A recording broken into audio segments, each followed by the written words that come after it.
Dahil magsa-summer na naman, problemado na nga kami kasi yung aircon namin mahina yung buga ng hangin at hindi na ito malamig. Kasi lamig ng relasyon nyo, char. Dininis ko nga yung filter ng aircon dahil sobrang dumi na. 'Di ba? Ang linis na niya. Akala ko magiging okay na. Yung ginawa mo na lahat pero sa iba siya napunta. Char. Sabi ko nga sa asawa ko, maghanap siya na maglilinis ng aircon. Siya nga po pala si Kuya Ador, kapitbahay lang namin niya. Sinabi ko nga linis lang ng aircon pero nagulat ako bago niya linisin. Chinek niya muna kung anong problema ng aircon.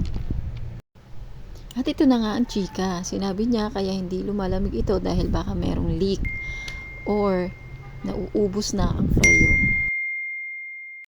Ang freon kasi ginagamit para palamigin ng hangin. Kapag mababa ang refrigerant level, hindi na gaanong malamig ang buga ng aircon. O diba, ang dami kong natutunan. Yung iba kasi, sinasaktan na, hindi pa rin natututo. Char! At sinabi niya din na kailangan every 6 months ang linis nito at every week ang paglilinis ng filter ng aircon. Habang busy kami, mabuti tahimik naglalaro yung bunso kong anak. Yes,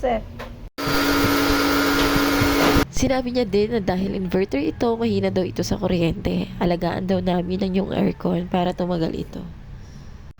At sa mga gusto magpalinis at magpa-check up ng aircon, kontakan niyo lang po siya. Yun lang, bye!